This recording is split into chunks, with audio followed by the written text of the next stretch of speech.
Pour moi, c'est important de documenter l'identité noire au Québec, parce que c'est complexe. L'identité noire au Québec, c'est quelque chose qui est très complexe. Parce que, d'abord, elle n'a pas été documentée à travers son histoire. On ne parle pas de l'histoire des Noirs ici au Québec.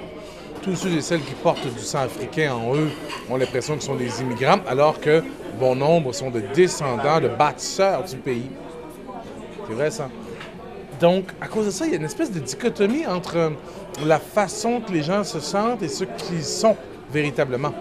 Et moi, ça, c'est quelque chose qui me tanne depuis longtemps, justement, comme vous en parlez tantôt, à cause du fait que mon père me parlait de l'histoire des Noirs. Donc, j'ai grandi dans cette idée-là. Mais de voir qu'il y a tout le contexte de non-reconnaissance des acquis, non-reconnaissance de l'héritage, moi, je pense qu'il faut régler cette question-là.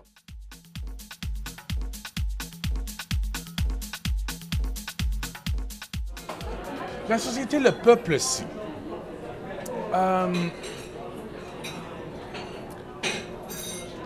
Le système d'éducation, non.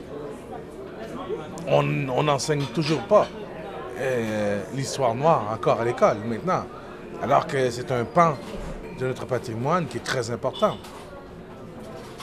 Donc, ça, c'est du travail, c'est déconstruit. Il y a eu du révisionnisme historique. Vous savez, la tâche, elle est lourde quand même, là, pour s'assurer qu'on puisse faire table rase sur une histoire qui a été enseignée ici au Québec, et puis d'enseigner maintenant une histoire qui est vraie, enseigner la vérité. La vérité ne plaît pas à tout le monde, hein? Donc moi, je pense que le peuple, les gens, la population, je parle même de mes amis qui sont blancs, québécois, 100% blancs, qui n'ont aucun intérêt à véhiculer l'histoire noire, ils veulent juste vivre dans un état où on parle de vérité, où il y a une authenticité, où il y a une vraie histoire.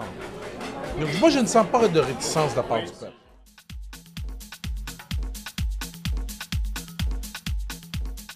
Oui, ce sera la prochaine étape. Là, on veut diffuser le documentaire d'abord à Vox. Ensuite, en effet, on veut le diffuser dans les écoles. On veut le diffuser dans les concours de cinéma, concours de documentaire aussi.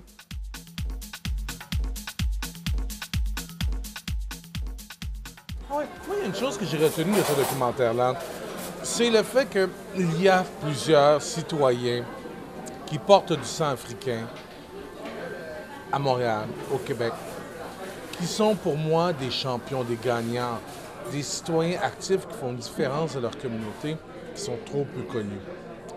Exemple, Cynthia Nelson, qu'on voit dans le documentaire, qui est jumelée avec Manuel Dubourg dans la thématique engagement politique et social.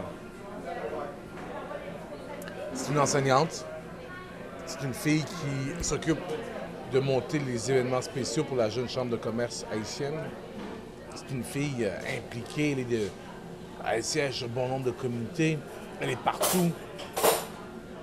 Et je trouve qu'il y a un déséquilibre entre le nombre de Noirs actifs ici au Québec et la visibilité qu'ils ont dans l'espace médiatique. Dans ce documentaire-là, j'ai rencontré plusieurs personnes à cause des entourages des intervenants.